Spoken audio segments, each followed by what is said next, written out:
just need to tell you something that just can't wait. Hey, maybe you'll ride away or maybe you'll stay. But hey, this old guitar and me been thinking for days how to say that our love don't care too much for the unpaid bills on the bedroom floor.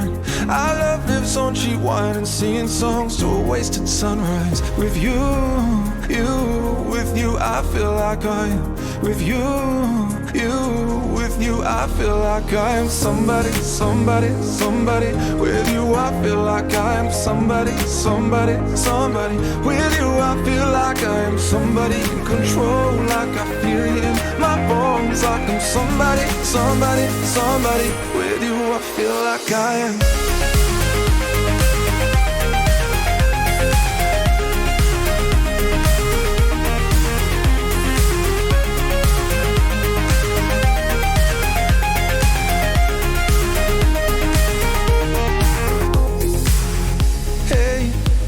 Come with me from New York to LA. Hey, we'll play this song in every city we stay. And hey, maybe we'll stream 1,000,000 times in one day. Be on our way. Hey, hey, hey, hey. Our love don't care too much for the unpaid bills on the bedroom floor. Our love lives on cheap wine and singing songs to a wasted sunrise. With you, with you I feel like I am. With you, with you I feel like I am somebody, somebody, somebody. Somebody, somebody, somebody. Somebody in control, like I feel it in my bones, like I'm somebody, somebody, somebody. With you I feel like I am.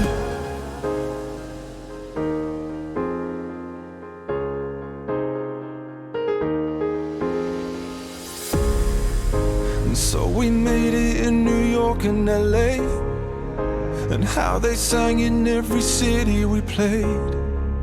I hear we streamed 1,000,000 times yesterday.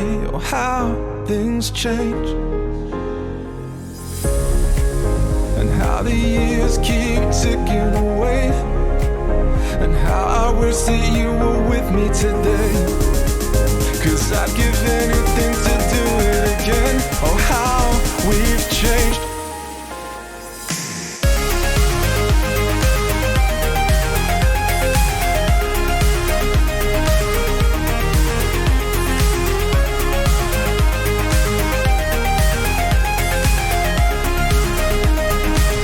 With you I feel like I am somebody, somebody, somebody. With you I feel like I am somebody, somebody, somebody. With you I feel like I am somebody in control, like I feel it in my bones, like I'm somebody, somebody, somebody. With you I feel like I am.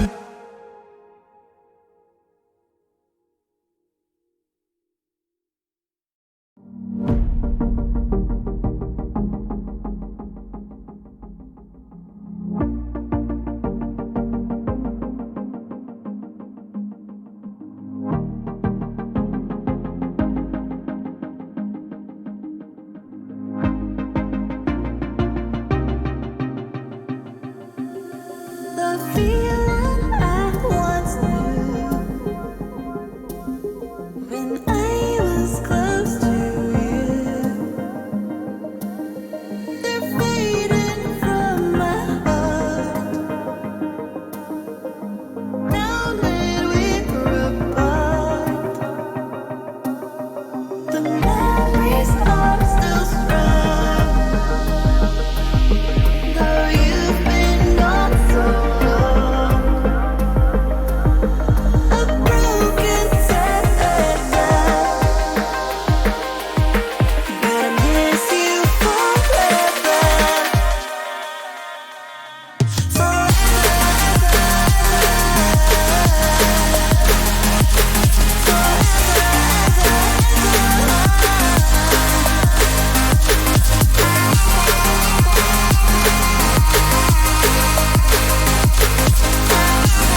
just being in love. Everything will be alright. Through the darkness, through the night, no fear anymore.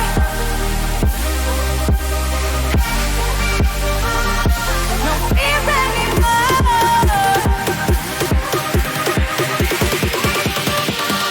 No fear anymore.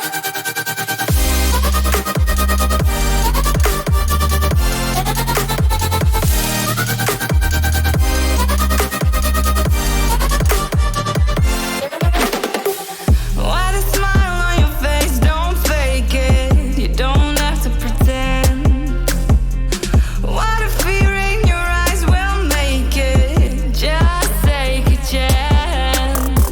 The thing that haunts you, leave it behind you. The ones that love you, let them guide you. Everything will be alright. Through the darkness, through the night, no fear anymore.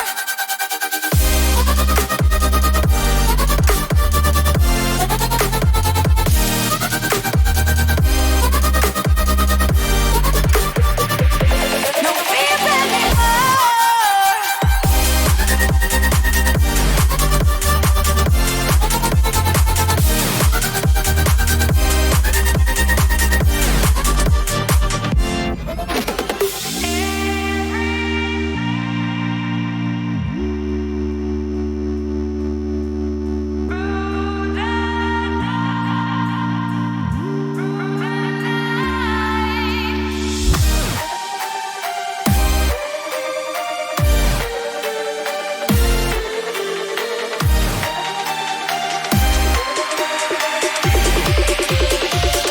No fear anymore.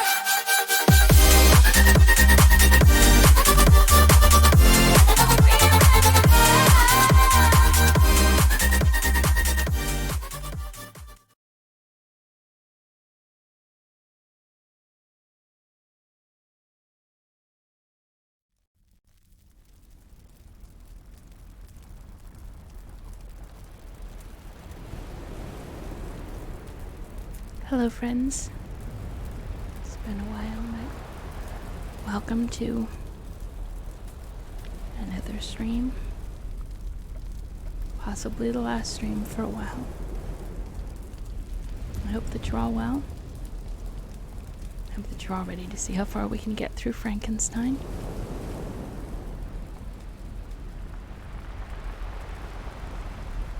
I don't even know if I remember what's happened up till this point other than there's a monster. I love you too. I love you very much.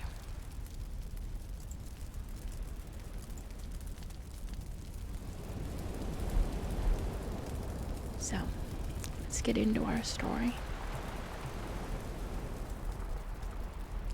We're on chapter 18. I don't even know how much of the story is left.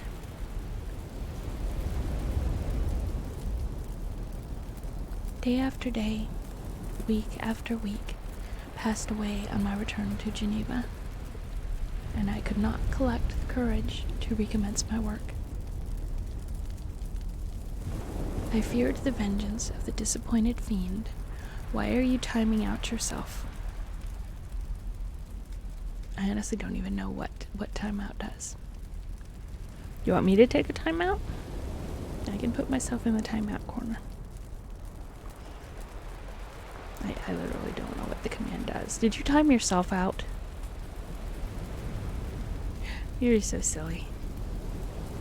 I should remove that from the commands.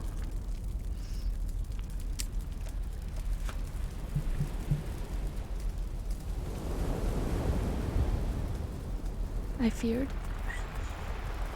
It is kind of great. What does it do? Does it time you out? Like for 500 points, you're stopped from chatting? It does nothing? Okay. That is a strange command. Well, like I said, I don't know what it does. I thought maybe like you redeemed it and it timed yourself out. Alright, we will begin again. Day after day, week after week, passed away on my return to Geneva, and I could not collect the courage to recommence my work. I feared the vengeance of the disappointed fiend, yet I was unable to overcome my repugnance to the task which was enjoined me. I found that I could not compose a female without again devoting several months to profound study and laborious disquisition. I had heard of some discoveries having been made by an English philosopher, the knowledge of which was material to my success, and I sometimes thought of obtaining my father's consent to visit England for this purpose. But I clung to every pretense of delay, and shrank from taking the first step in an undertaking whose immediate necessity began to appear less absolute to me. A change indeed had taken place in me. My health, which had hitherto declined, was now much restored, and my spirits, when unchecked by the memory of my unhappy promise, rose proportionably.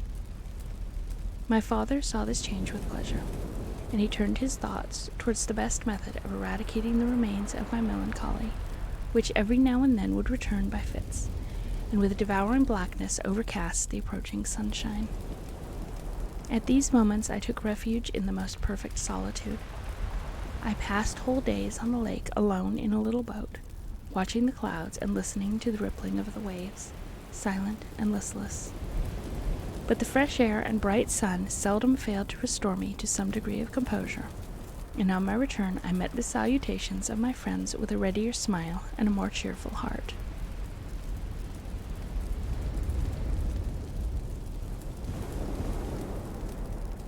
Did you put a unicorn horn on my emote? I'm a unicorn now. I mean, I can time you out anytime you would like. Problem is, I may permanently time you out, and I don't think we want that.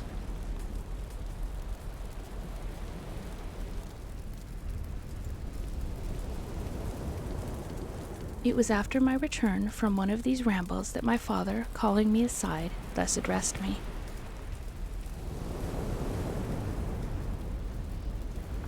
I am happy to remark, my dear son, that you have resumed your former pleasures and seem to be returning to yourself. And yet you are still unhappy and still avoid our society. For some time I was lost in conjecture as to the cause of this, but yesterday an idea struck me. And if it is well founded, I conjure you to avow it. Reserve on such a point would be not only useless, but draw down treble misery on us all. I trembled violently at his exordium, and my father continued. I confess, my son, that I have always looked forward to your marriage with our dear Elizabeth as the tie of our domestic comfort and the stay of my declining years. You were attached to each other from your earliest infancy. You studied together, and appeared in dispositions and tastes entirely suited to one another. But so blind is the experience of man that what I conceived to be the best assistance to my plan may have entirely destroyed it. You perhaps regard her as your sister, without any wish that she might become your wife. Nay, you may have met with another whom you may love, and considering yourself as bound in honor to Elizabeth, this struggle may occasion the poignant misery which you appear to feel. My dear father, reassure yourself. I love my cousin tenderly and sincerely. I never saw any woman who excited, as Elizabeth does, my warmest admiration and affection. My future hopes and prospects are entirely bound up in the expectation of our union. The expression of your sentiments of this subject, my dear Victor, gives me more pleasure than I have for some time experienced. If you feel thus, we shall assuredly be happy. However, present events may cast a gloom over us. But it is this gloom which appears to have taken so strong a hold of your mind that I wish to dissipate. Tell me, therefore, whether you object to an immediate solemnization of the marriage. We have been unfortunate. and recent events have drawn us from that everyday tranquility befitting my years and infirmities. You are younger, yet I do not suppose, possessed as you are of a competent fortune, that an early marriage would at all interfere with any future plans of honor and utility that you may have formed. Do not suppose, however, that I wish to dictate happiness to you, or that a delay on your part would cause me any serious uneasiness. Interpret my words with candor and answer me, I conjure you, with confidence and sincerity. I listened to my father in silence, and remained for some time incapable of offering any reply. I resolved rapidly in my mind a multitude of thoughts, and endeavored to arrive at some conclusion. Alas, to me the idea of an immediate union with my Elizabeth was one of horror and dismay. I was bound by a solemn promise which I had not yet fulfilled and dared not break, or if I did, what manifold miseries might not impend over me and my devoted family. Could I enter into a festival with this deadly weight yet hanging round my neck and bowing me to the ground? I must perform my engagement, and let the monster depart with his mate before I allowed myself to enjoy the delight of a union from which I expected peace. I remembered also the necessity imposed upon me of either journeying to England or entering into a long correspondence with those philosophers of that country whose knowledge and discoveries were of indispensable use to me in my present undertaking. The latter method of obtaining the desired intelligence was dilatory and unsatisfactory. Besides, I had an insurmountable aversion to the idea of engaging myself in my loathsome task in my father's house, while in habits of familiar intercourse with those I loved. I knew that 1,000 fearful accidents might occur, the slightest of which would disclose a tale to thrill all connected with me with horror. I was aware also that I should often lose all self-command, all capacity of hiding the harrowing sensations that would possess me during the progress of my unearthly occupation. I must absent myself from all I loved while thus employed. Once commenced, it would quickly be achieved, and I might be restored to my family in peace and happiness. My promise fulfilled, the monster would depart forever. Or so my fond fancy imagined. Some accident might meanwhile occur to destroy him and put an end to my slavery forever. These feelings dictated my answer to my father. I expressed a wish to visit England, but concealing the true reasons of this request, I clothed my desire under a guise which excited no suspicion, while I urged my desire with an earnestness that easily induced my father to comply.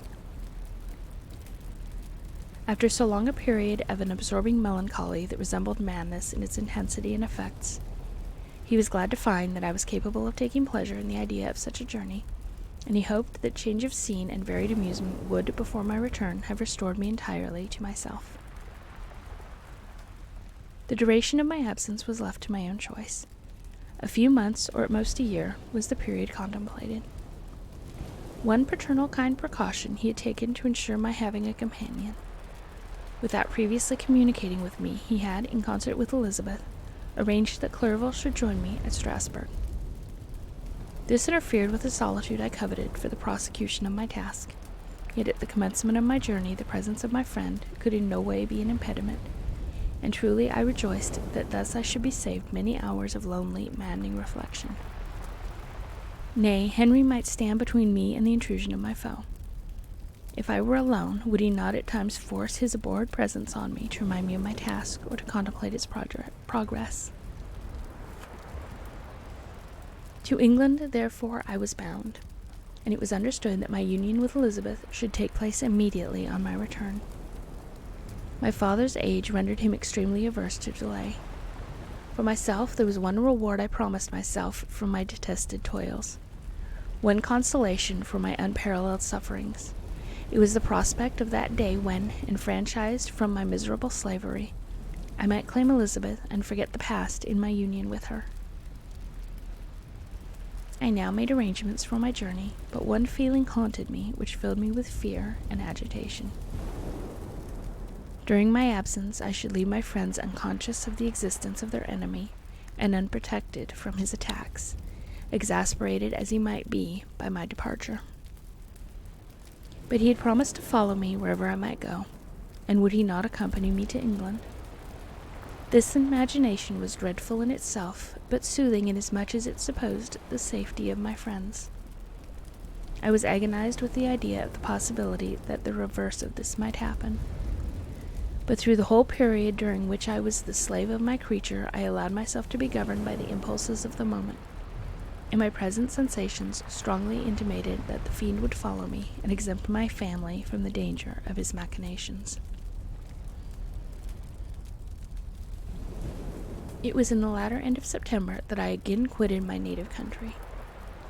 My journey had been my own suggestion, and Elizabeth therefore acquiesced, but she was filled with disquiet at the idea of my suffering, away from her, the inroads of misery and grief.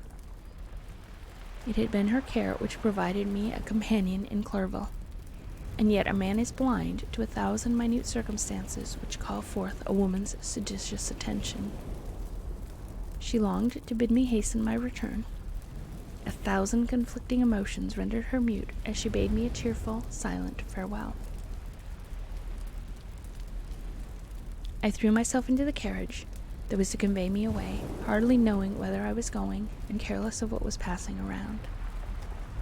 I remembered only, and it was with a bitter anguish that I reflected on it, to order that my chemical instruments should be packed to go with me. Filled with dreary imaginations, I passed through many beautiful and majestic scenes, but my eyes were fixed and unobserving. I could only think of the bourne of my travels and the work which was to occupy me whilst they endured.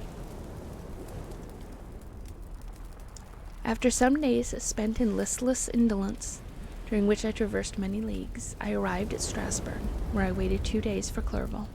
He came. Alas, how great was the contrast between us! He was alive to every new scene, joyful when he saw the beauties of the setting sun, and more happy when he beheld it rise and recommence a new day. He pointed out to me the shifting colors of the landscape and the appearances of the sky. "This is what it is to live," he cried. "Now I enjoy existence. But you, my dear Frankenstein, wherefore are you desponding and sorrowful?" In truth, I was occupied by gloomy thoughts, and neither saw the descent of the evening star, nor the golden sunrise reflected in the Rhine. And you, my friend, will be far more amused with the journal of Clerval, who observed the scenery with an eye of feeling and delight, than in listening to my reflections. I, a miserable wretch, haunted by a curse that shut up every avenue to enjoyment.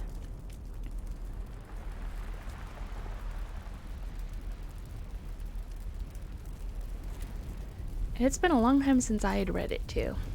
It really has. But it is a good story.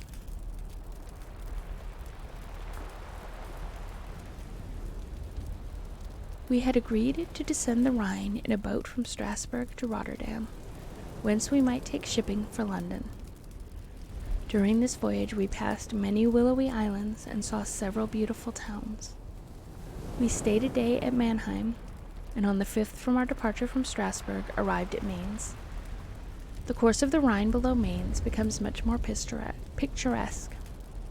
The river descends rapidly and winds between hills, not high but steep, and of beautiful forms. We saw many ruined castles standing on the edges of precipice, surrounded by black woods, high and inaccessible. This part of the Rhine, indeed, presents a singularly variegated landscape. In one spot you view rugged hills, ruined castles overlooking tremendous precipices, with the dark Rhine rushing beneath, and on the sudden turn of a promontory, flourishing vineyards with green sloping banks and a meandering river and populous towns occupying the scene. We traveled at the time of the vintage and heard the song of the laborers as we glided down the stream. Even I, depressed in mind, and my spirits continually agitated by gloomy feelings, even I was pleased. I lay at the bottom of the boat, and as I gazed on the cloudless blue sky, I seemed to drink in a tranquility to which I had long been a stranger. And if these were my sensations, who can describe those of Henry? He felt as if he had been transported to fairyland, and enjoyed a happiness seldom tasted by man. "I have seen," he said, "the most beautiful scenes in my own country. I have visited the lakes of Lucerne and Uri, where the snowy mountains descend almost perpendicularly to the water, casting black and impenetrable shades, which would cause a gloomy and mournful appearance were it not for the most verdant islands that relieve the eye by their gay appearance. I have seen this lake agitated by a tempest, when the wind tore up whirlwinds of water and gave you an idea of what the waterspout must be on the great ocean. And the waves dashed with fury the base of the mountain, where the priest and his mistress were overwhelmed by an avalanche, and where their dying voices are still said to be heard amid the pauses of the nightly wind. I have seen the mountains of La Valais and the Pays de Vaud, but this country, Victor, pleases me more than all those wonders. The mountains of Switzerland are more majestic and strange, but there is a charm in the banks of this divine river that I never before saw equaled. Look at that castle which overhangs yon precipice, and that also on the island, almost concealed amongst the foliage of those lovely trees. And now that group of laborers coming from among their vines, and that village half hid in the recess of the mountain. Surely the spirit that inhabits and guards this place has a soul more in harmony with man than those who pile the glacier or retire to the inaccessible peaks of the mountain of our own country. Clerval, beloved friend, even now it delights me to record your words and to dwell on the praise of which you are so eminently deserving. He was a being formed in the very poetry of nature. His wild and enthusiastic imagination was chastened by the sensibility of his heart. His soul overflowed with ardent affections, and his friendship was of that devoted and wondrous nature that the worldly minded teach us to look for only in the imagination. But even human sympathies were not sufficient to satisfy his eager mind. The scenery of external nature, which others regard only with admiration, he loved with ardor. And where does he now exist? Is this gentle and lovely being lost forever? Has this mind so replete with ideas, imaginations fanciful and magnificent, which formed a world whose existence depended on the life of its creator, has this mind perished? Does it now only exist in my memory? No, it is not thus. Your form, so divinely wrought and beaming with beauty, has decayed, but your spirit still visits and consoles your unhappy friend.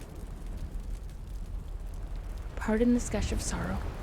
These ineffectual words are but a slight tribute to the unexampled worth of Henry, but they soothe my heart, overflowing with the anguish which his remembrance creates. I will proceed with my tale. Beyond Cologne, we descended to the plains of Holland, and we resolved to post the remainder of our way, for the wind was contrary and the stream of the river was too gentle to aid us. Our journey here lost the interest arising from beautiful scenery, but we arrived in a few days at Rotterdam, whence we proceeded by sea to England. It was on a clear morning, in the latter days of December, that I first saw the white cliffs of Britain. The banks of the Thames presented a new scene. They were flat but fertile, and almost every town was marked by the remembrance of some story. We saw Tilbury Fort and remembered the Spanish Armada, Gravesend, Woolwich, and Greenwich, places which I had heard of even in my country. At length we saw the numerous steeples of London, St. Paul's towering above all, and the tower famed in English history.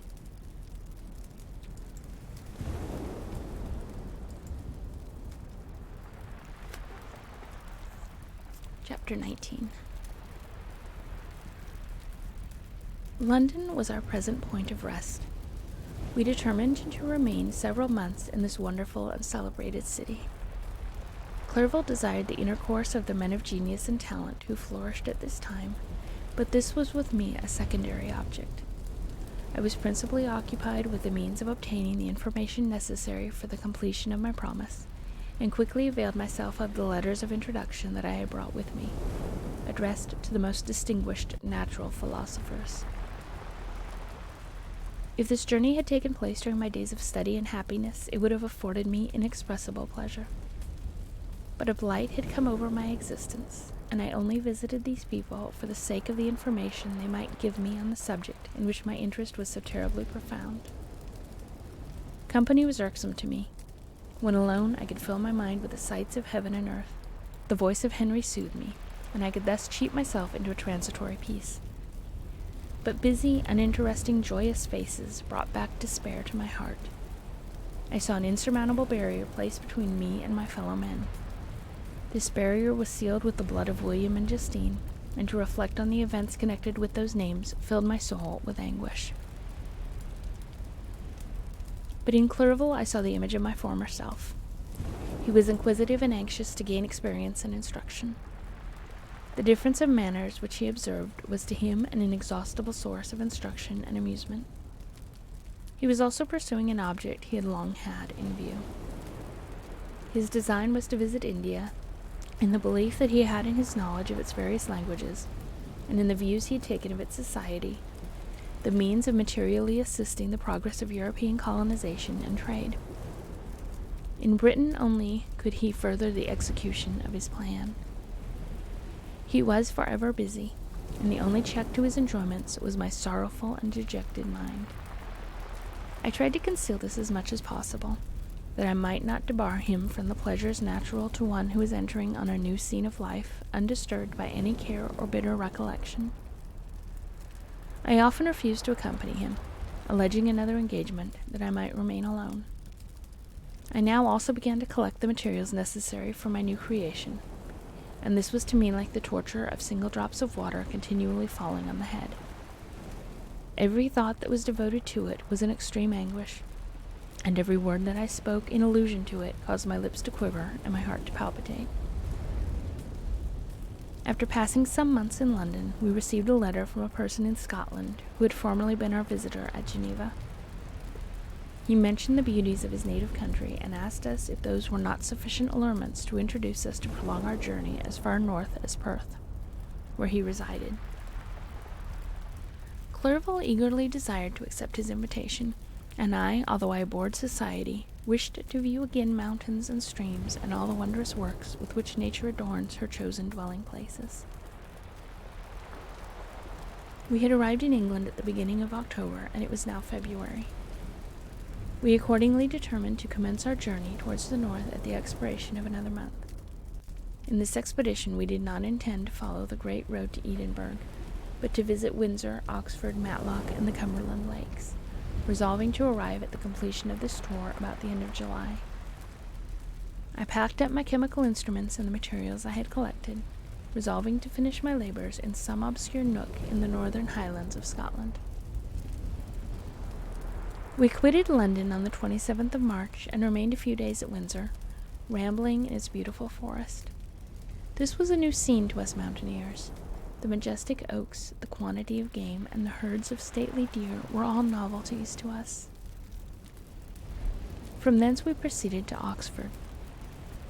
As we entered this city, our minds were filled with the remembrance of the events that had transacted there more than a century and a half before. It was here that Charles I had collected his forces. This city had remained faithful to him, after the whole nation had forsaken his cause to join the standard of Parliament and liberty. The memory of that unfortunate king and his companions, the amiable Falkland, the insolent Goring, his queen and son, gave a peculiar interest to every part of the city which they might be supposed to have inhabited. The spirit of elder days found a dwelling here, and we delighted to trace its footsteps.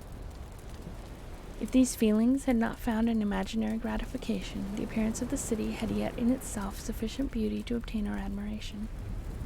The colleges are ancient and picturesque. The streets are almost magnificent, and the lovely Isis, which flows beside it through meadows of exquisite verdure,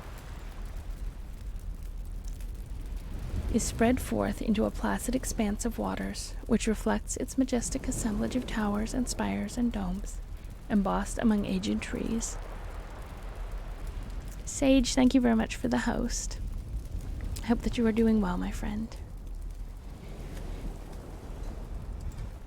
And if you are interested in geology, you should go give Rocket Sage a follow. She is an awesome person, and she talks a lot about geology, and I believe she is going to be doing a field stream soon.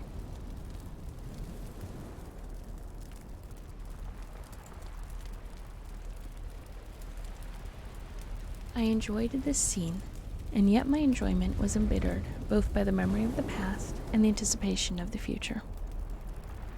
I was formed for peaceful happiness. During my youthful days, discontent never visited my mind, and if I was ever overcome by ennui, the sight of what is beautiful in nature or the study of what is excellent and sublime in the productions of man could always interest my heart and communicate elasticity to my spirits. But I am a blasted tree. The bolt has entered my soul, and I felt then that I should survive to exhibit what I shall soon cease to be, a miserable spectacle of wrecked humanity, pitiable to others and intolerable to myself. We passed a considerable period at Oxford, rambling among its environs and endeavoring to identify every spot which might relate to the most animating epoch of English history. Our little voyages of discovery were often prolonged by the successive objects that presented themselves. We visited the tomb of the illustrious Hampden and the field on which that patriot fell. For a moment my soul was elevated from its debasing and miserable fears to contemplate the divine ideas of liberty and self-sacrifice, of which these sites were the monuments and the remembrancers. For an instant I dared to shake off my chains and look around me with a free and lofty spirit, but the iron had eaten into my flesh, and I sank again, trembling and hopeless, into my miserable self. We left Oxford with regret and proceeded to Matlock, which was our next place of rest. The country in the neighborhood of this village resembled, to a greater degree, the scenery of Switzerland, but everything is on a lower scale, and the green hills went the crown of distant white Alps, which always attend on the piney mountains of my native country. We visited the wondrous cave and the little cabinets of natural history, where the curiosities are disposed in the same manner as in the collections of Servax and Chamonix. The latter name made me tremble when pronounced by Henry, and I hastened to quit Matlock, with which that terrible scene was thus associated. From Derby, still journeying northwards, we passed 2 mountains in Cumberland and Westmoreland. I could now almost fancy myself among the Swiss mountains. The little patches of snow which yet lingered on the northern sides of the mountains, the lakes, and the dashing of the rocky streams were all familiar and dear sights to me. Thank you for the host, baby. I love you.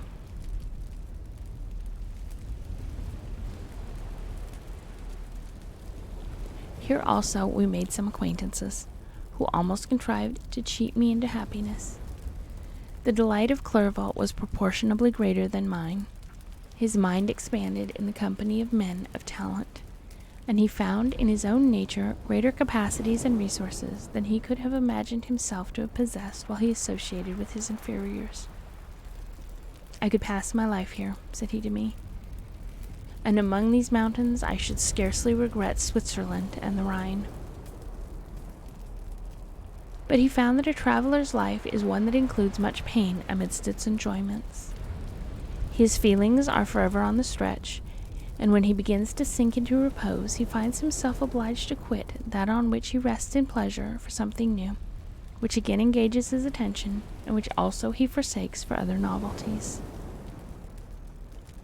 We had scarcely visited the various lakes of Cumberland and Westmoreland, and conceived an affection for some of the inhabitants when the period of our appointment with our Scotch friend approached, and we left them to travel on.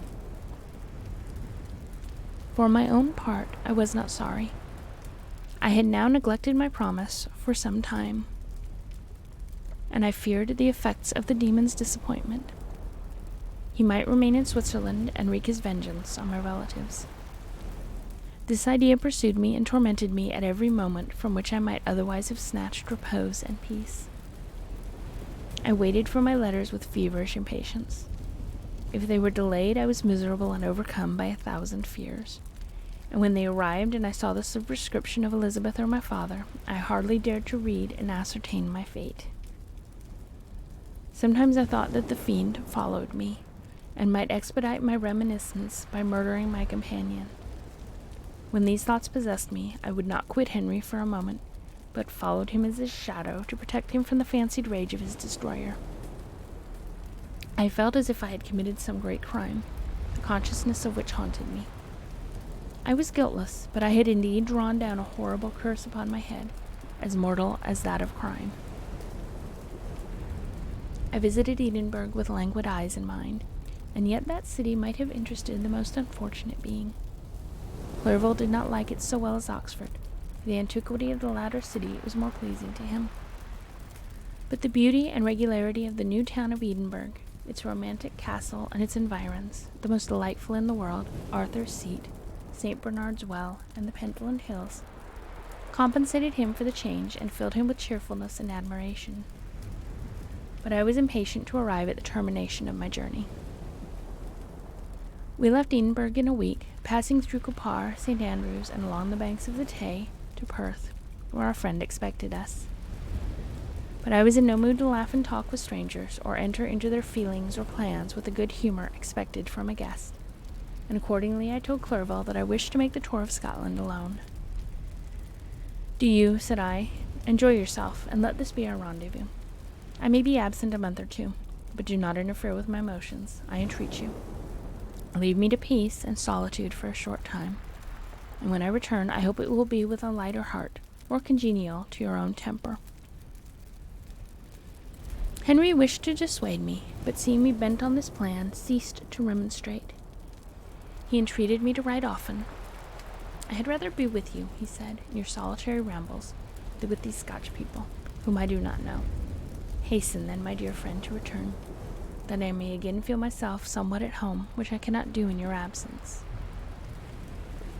Having parted from my friend, I determined to visit some remote spot of Scotland and finish my work in solitude.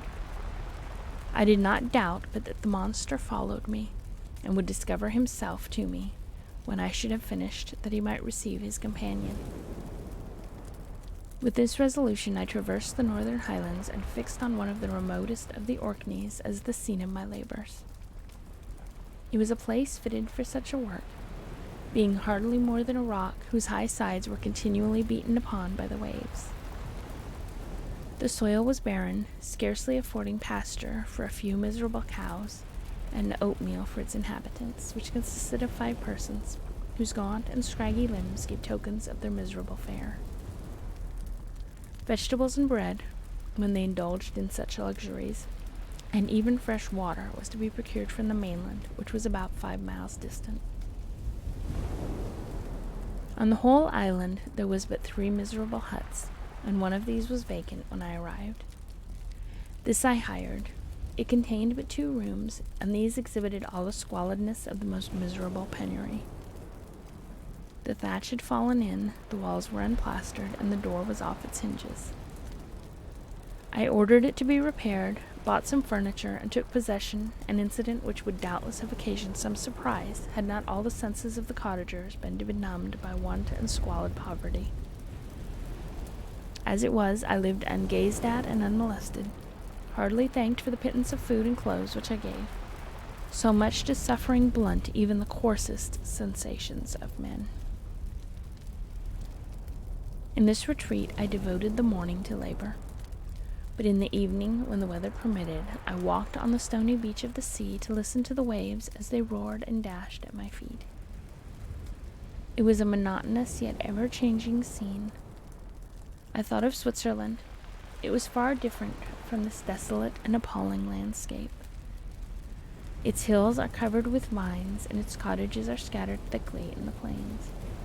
Its fair lakes reflect a blue and gentle sky, and when troubled by the winds, their tumult is but as the play of a lively infant when compared to the roarings of the giant ocean. In this manner I distributed my occupations when I first arrived, but as I proceeded in my labor, it became every day more horrible and irksome to me. Sometimes I could not prevail on myself to enter my laboratory for several days, and at other times I toiled day and night in order to complete my work. It was indeed a filthy process in which I was engaged. During my first experiment, a kind of enthusiastic frenzy had blinded me to the horror of my employment. My mind was intently fixed on the consummation of my labor, and my eyes were shut to the horror of my proceedings. But now I went to it in cold blood, and my heart often sickened at the work of my hands. Thus situated, employed in the most detestable occupation, immersed in a solitude where nothing could for an instant call my attention from the actual scene in which I was engaged, my spirits became unequal. I grew restless and nervous. Every moment I feared to meet my persecutor. Sometimes I sat with my eyes fixed on the ground, fearing to raise them lest they should encounter the object which I so much dreaded to behold. I feared to wander from the sight of my fellow creatures, lest when alone he should come to claim his companion. In the meantime I worked on, and my labor was already considerably advanced. I looked towards its completion with a tremulous and eager hope, which I dared not trust myself to question, but which was intermixed with obscure forebodings of evil that made my heart sicken in my bosom. Chapter 20. I sat one evening in my laboratory. The sun had set, and the moon was just rising from the sea. I had not sufficient light for my employment, and I remained idle in a pause of consideration of whether I should leave my labor for the night, or hasten its conclusion by an unremitting attention to it. As I sat, a train of reflection occurred to me which led me to consider the effects of what I was now doing. 3 years before, I had engaged in the same manner and had created a fiend whose unparalleled barbarity had desolated my heart and filled it forever with the bitterest remorse. I was now about to form another being, of whose dispositions I was alike ignorant. She might become 10,000 times more malignant than her mate, and delight for its own sake in murder and wretchedness. He had sworn to quit the neighborhood of man and hide himself in deserts, but she had not. And she, who in all probability was to become a thinking and reasoning animal, might refuse to comply with a compact made before her creation. They might even hate each other. The creature who already lived loathed his own deformity, and might he not conceive a greater abhorrence for it when it came before his eyes in the female form? She also might turn with disgust from him to the superior beauty of man. She might quit him, and he be again alone, exasperated by the fresh provocation of being deserted by one of his own species. Even if they were to leave Europe and inhabit the deserts of the New World, yet one of the first results of those sympathies for which the demon thirsted would be children, and a race of devils would be propagated upon the earth who might make the very existence of the species of man a condition precarious and full of terror. Had I right for my own benefit to inflict this curse upon everlasting generations? I had before been moved by the sophisms of the being I had created. I had been struck senseless by his fiendish threats. But now, for the first time, the wickedness of my promise burst upon me. I shuddered to think that future ages might curse me as their pest, whose selfishness had not hesitated to buy its own peace at the price, perhaps, of the existence of the whole human race. I trembled and my heart failed within me, when, on looking up, I saw by the light of the moon the demon at the casement. A ghastly grin wrinkled his lips as he gazed on me, where I sat fulfilling the task which he had allotted to me. Yes, he had followed me in my travels. He had loitered in forests, hid himself in caves, or taken refuge in wide and desert heaths. And he now came to mark my progress and claim the fulfillment of my promise. As I looked at him, his countenance expressed the utmost extent of malice and treachery. I thought with a sensation of madness on my promise of creating another like to him, and trembling with passion, tore to pieces the thing on which I was engaged. The wretch saw me destroy the creature on whose future existence he depended for happiness, and with a howl of devilish despair and revenge withdrew. I left the room, and locking the door, made a solemn vow in my own heart never to resume my labors. And then, with trembling steps, I sought my own apartment. I was alone. None were near to dissipate the gloom and relieve me from the sickening oppression of the most terrible reveries. Several hours passed, and I remained near my window, gazing on the sea. It was almost motionless, for the winds were hushed, and all nature reposed under the eye of the quiet moon. A few fishing vessels alone speckled the water, and now and then the gentle breeze wafted the sound of voices as the fishermen called to one another. I felt the silence, although I was hardly conscious of its extreme profundity, until my ear was suddenly arrested by the paddling of oars near the shore, and a person landed close to my house. In a few minutes after, I heard the creaking of my door, as if someone endeavored to open it softly. I trembled from head to foot. I felt a presentiment of who it was, and wished to rouse one of the peasants who dwelt in a cottage not far from mine. But I was overcome by the sensation of helplessness, so often felt in frightful dreams, when you in vain endeavor to fly from an impending danger, and are rooted to the spot. Presently I heard the sound of footsteps along the passage. The door opened, and the wretch whom I dreaded appeared. Shutting the door, he approached me and said in a smothered voice, "You have destroyed the work which you began. What is it that you intend? Do you dare to break your promise? I have endured toil and misery. I left Switzerland with you. I crept along the shores of the Rhine, among its willow islands and over the summits of its hills.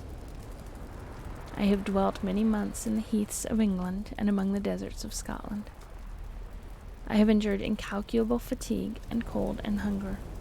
Do you dare destroy my hopes? Begone. I do break my promise. Never will I create another like yourself, equal in deformity and wickedness. Slave, I have reasoned with you, but you have proved yourself unworthy of my condescension. Remember that I have power. You believe yourself miserable, but I can make you so wretched that the light of day will be hateful to you. You are my creator, but I am your master. Obey. The hour of my irresolution is past, and the period of your power is arrived. Your threats cannot move me to do an act of wickedness, but they confirm me in a determination of not creating you a companion in vice. Shall I, in cool blood, set loose upon the earth a demon whose delight is in death and wretchedness? Begone. I am firm, and your words will only exasperate my rage. The monster saw my determination in my face and gnashed his teeth in the impotence of anger. Shall each man, he cried, find a wife for his bosom, and each beast have his mate, and I be alone?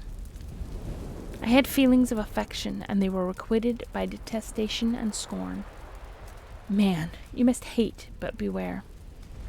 Your hours will pass in dread and misery, and soon the bolt will fall, which must ravish from you your happiness. Forever. Are you to be happy while I grovel in the intensity of my wretchedness? You can blast my other passions, but revenge remains. Revenge henceforth dearer than light or food. I may die, but first you, my tyrant and tormentor, shall curse the sun that gazes on your misery. Beware, for I am fearless, and therefore powerful. I will watch with the wiliness of a snake, that I may sting with its venom. Man, you shall repent of the injuries you inflict. Devil, cease, and do not poison the air with these sounds of malice.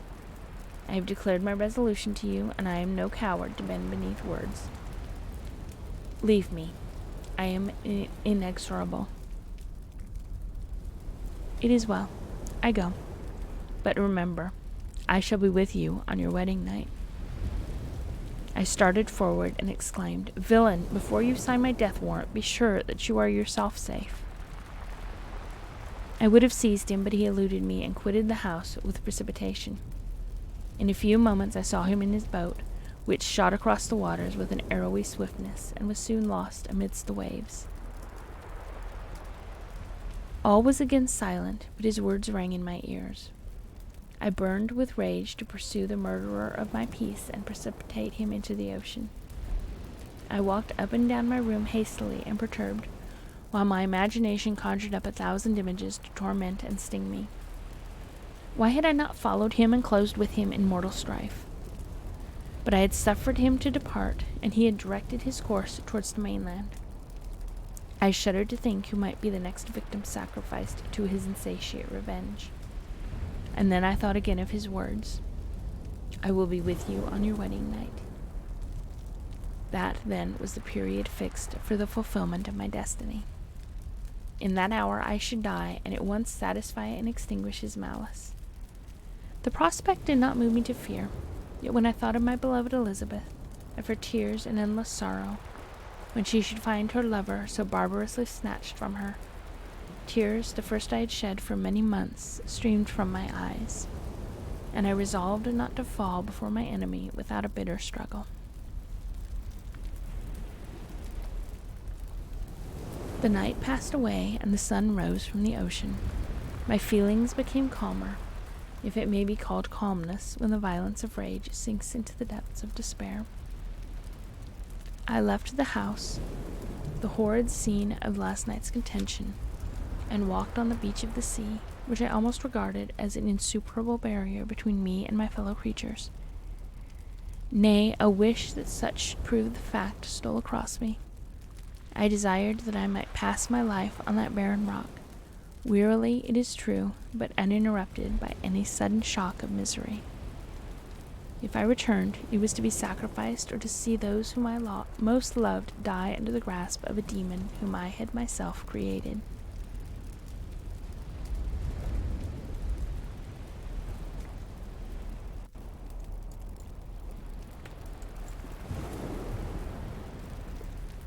I walked about the isle like a restless spectre, separated from all it loved and miserable in the separation. When it became noon and the sun rose higher, I lay down on the grass and was overpowered by a deep sleep. I had been awake the whole of the preceding night, my nerves were agitated and my eyes inflamed by watching and misery. The sleep into which I now sank refreshed me, and when I awoke, I again felt as if I belonged to a race of human beings like myself, and I began to reflect upon what had passed with greater composure. Yet still the words of the fiend rang in my ears like a death knell. They appeared like a dream, yet distinct and oppressive as a reality. The sun had far descended, and I still sat on the shore, satisfying my appetite, which had become ravenous, with an oaten cake, when I saw a fishing boat land close to me, and one of the men brought me a packet. It contained letters from Geneva and one from Clerval entreating me to join him. He said that he was wearing away his time fruitlessly where he was, that letters from the friends he had formed in London desired his return to complete the negotiation they had entered into for his Indian enterprise. He could not any longer delay his departure, but as his journey to London might be followed even sooner than he now conjectured by his longer voyage, he entreated me to bestow as much of my society on him as I could spare. He besought me, therefore, to leave my solitary isle and to meet him at Perth, that we might proceed southwards together.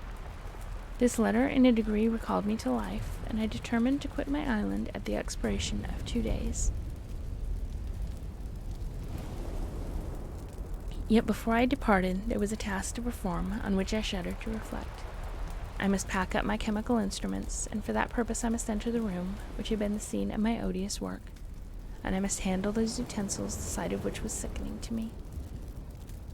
The next morning at daybreak I summoned sufficient courage and unlocked the door of my laboratory. The remains of the half-finished creature whom I had destroyed lay scattered on the floor, and I almost felt as if I had mangled the living flesh of a human being. I paused to collect myself and then entered the chamber. With trembling hand I conveyed the instruments out of the room, but I reflected that I ought not to leave the relics of my work to excite the horror and suspicion of the peasants, and I accordingly put them into a basket with a great quantity of stones, and laying them up, determined to throw them into the sea that very night, and in the meantime I sat upon the beach, employed in cleaning and arranging my chemical apparatus. Nothing can be more complete than the alteration that had taken place in my feelings since the night of the appearance of the demon. I had before regarded my promise with a gloomy despair as a thing that, with whatever consequences, must be fulfilled. But I now felt as if a film had been taken from before my eyes, and that I for the first time saw clearly.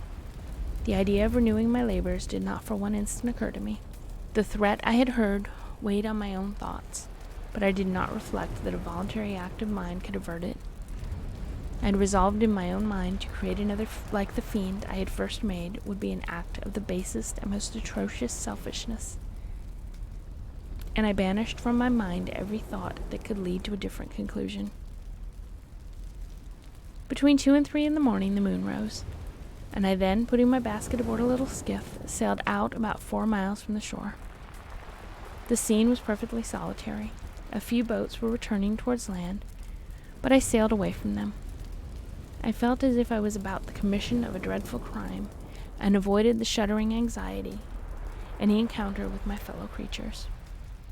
At one time the moon, which had before been clear, was suddenly overspread by a thick cloud, and I took advantage of the moment of darkness and cast my basket into the sea. I listened to the gurgling sound as it sank, and then sailed away from the spot. The sky became clouded, but the air was pure, although chilled by the northeast breeze that was then rising. But it refreshed me and filled me with such agreeable sensations that I resolved to prolong my stay on the water, and fixing the rudder in a direct position, stretched myself at the bottom of the boat. Clouds hid the moon, everything was obscure, and I heard only the sound of the boat as its keel cut through the waves. The murmur lulled me, and in a short time I slept soundly. I do not know how long I remained in this situation, but when I awoke I found that the sun had already mounted considerably. The wind was high, and the waves continually threatened the safety of my little skiff. I found that the wind was northeast and must have drifted me far from the coast from which I had embarked. I endeavored to change my course, but quickly found that if I again made the attempt, the boat would be instantly filled with water. Thus situated, my only recourse was to drive before the wind. I confess that I felt a few sensations of terror. I had no compass with me, and was so slenderly acquainted with the geography of this part of the world that the sun was of little benefit to me. I might be driven into the wide Atlantic and feel all the tortures of starvation, or be swallowed up in the immeasurable waters that roared and buffeted around me. I had already been out many hours, and felt the torment of a burning thirst, a prelude to my other sufferings. I looked on the heavens, which were covered by clouds that flew before the wind, only to be replaced by others. I looked upon the sea. It was to be my grave. "Fiend," I exclaimed, "your task is already fulfilled." I thought of Elizabeth, of my father, and of Clerval, all left behind, on whom the monster might satisfy his sanguinary and merciless passions. This idea plunged me into a reverie so despairing and frightful that even now, when the scene is on the point of closing before me forever, I shudder to reflect on it. Some hours passed thus, but by degrees, as the sun declined towards the horizon, the wind died away into a gentle breeze, and the sea became free from breakers. But these gave place to a heavy swell. I felt sick and hardly able to hold the rudder, when suddenly I saw a line of high land towards the south. Almost spent as I was by fatigue and the dreadful suspense I endured for several hours, this sudden certainty of life rushed like a flood of warm joy to my heart, and tears gushed from my eyes. How mutable are our feelings, and how strange is that clinging love we have of life even in the excess of misery. I constructed another sail with a part of my dress, and eagerly steered my course towards the land. It had a wild and rocky appearance, but as I approached nearer I easily perceived the traces of cultivation. I saw vessels near the shore, and found myself suddenly transported back to the neighborhood of civilized man. I carefully traced the windings of the land, and hailed a steeple which I at length saw issuing from behind a small promontory. As I was in a state of extreme debility, I resolved to sail directly towards the town, as a place where I could most easily procure nourishment. Fortunately, I had money with me. As I turned to the promontory, I perceived a small, neat town and a good harbor, which I entered, my heart bounding with joy at my unexpected escape. As I was occupied in fixing the boat and arranging the sails, several people crowded towards the spot. They seemed much surprised at my appearance, but instead of offering me any assistance, whispered together with gestures that at any other time might have produced in me a slight sensation of alarm. As it was, I merely remarked that they spoke English, and I therefore addressed them in that language. "My good friends," said I, Will you be so kind as to tell me the name of this town and inform me where I am? You will know that soon enough, replied a man with a hoarse voice. Maybe you are come to a place that will not prove much to your taste, but you will not be consulted as to your quarters, I promise you. I was exceedingly surprised on receiving so rude an answer from a stranger, and I was also disconcerted on perceiving the frowning and angry countenances of his companions. Why do you answer me so roughly? I replied. Surely it is not the custom of Englishmen to receive strangers so inhospitably. I do not know, said the man, what the custom of the English may be, but it is the custom of the Irish to hate villains. While the strange dialogue continued, I perceived the crowd rapidly increase. Their faces expressed a mixture of curiosity and anger, which annoyed and in some degree alarmed me. I inquired the way to the inn, but no one replied. I then moved forward, and a murmuring sound arose from the crowd as they followed and surrounded me, when an ill-looking man approaching tapped me on the shoulder and said, Come, sir, you must follow me to Mr. Kerwin's to give an account of yourself. Who is Mr. Kerwin? Why am I to give an account of myself? Is not this a free country? Aye, sir, free enough for honest folk. Mr. Kerwin is a magistrate, and you are to give an account of the death of a gentleman who was found murdered here last night. This answer startled me, but I presently recovered myself. I was innocent, that could easily be proved. Accordingly, I followed my conductor in silence. I was led to one of the best houses in the town. I was ready to sink from fatigue and hunger, but being surrounded by a crowd, I thought it politic to rouse all my strength, that no physical debility might be construed into apprehension or conscious guilt. Little did I then expect the calamity that was in a few moments to overwhelm me and extinguish in horror and despair all fear of ignominy or death. I must pause here, for it requires all my fortitude to recall the memory of the frightful events which I am about to relate in proper detail to my recollection. That is the end of chapter 20, and I think I am going to end this. I'm gonna have to get up early and do a lot of things. I apologize for the short stream. I apologize for not streaming more in the last few weeks. And thank you for being here. Thank you for the support. Thank you for hanging out with me.